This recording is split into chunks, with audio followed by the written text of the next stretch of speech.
ಅದು 1897 ಜನವರಿ 23 ಒರಿಸ್ಸಾದ ಕಟಕ್ನಲ್ಲಿ ಜನಿಸಿದ ಅದೊಂದು ಬೆಂಕಿಯ ಕಿಡಿ ಬ್ರಿಟಿಷ್ನ ಸಿಂಹಸ್ವಪ್ನವಾಗಿ ಕಳೆಯಿತು.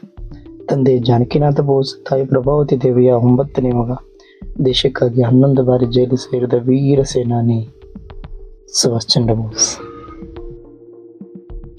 ಸ್ವಾತಂತ್ರ್ಯ ಅಂದರೆ ಬೇಡೋದಲ್ಲ, ನಾವೇ ಕಿತ್ಕೊಳ್ಳೋದು. ನನಗೆ ರಕ್ತ ಕೊಡಿ, ನಾನು ನಿಮಗೆ ಸ್ವಾತಂತ್ರ್ಯ ಕೊಡಿಸ್ತೀನಿ ಅನ್ನೋ ಧೀರ ನುಡಿಗಳಿಂದ ಸಾವಿರಾರು ದೇಶಭಕ್ತರನ್ನು ಒಗ್ಗೂಡಿಸಿ ಇಂಡಿಯನ್ ನ್ಯಾಷನಲ್ ಆರ್ಮಿಯನ್ನು ಸ್ಥಾಪಿಸಿದ ವೀರ ಸೇನಾನಿ.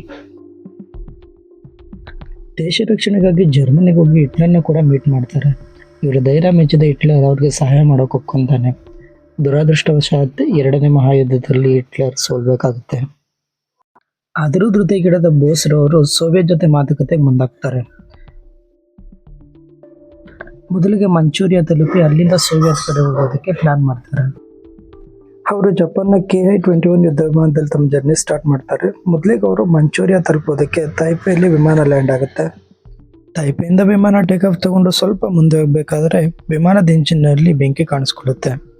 ವಿಮಾನ ತುಂಬ ಎತ್ತರದಲ್ಲಿ ಇಡದೇ ಇರೋದ್ರಿಂದ ಬೋಸ್ರವರು ಹೇಗೋ ಸಾಹಸ ಮಾಡಿ ಆಚೆ ಬರ್ತಾರೆ.